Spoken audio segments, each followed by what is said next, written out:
Umpisa natin dyan. Minsan na, lalapit ka ngayon. Ano? Sige, lalapit ako. Mag-order kami sa'yo. Ayan. Kumain sa Marina Mall. Mga 30 minutes kaming nag-taxi. Malayo po. Nagalit yung driver.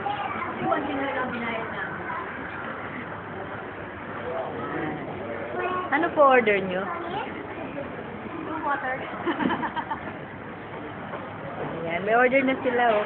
3. Wala naman si Penny. Bukod Penny niya, mapadala sa friendship niya.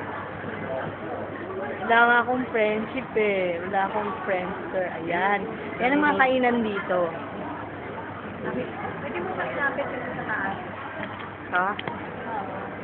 Zoom? Ito ba?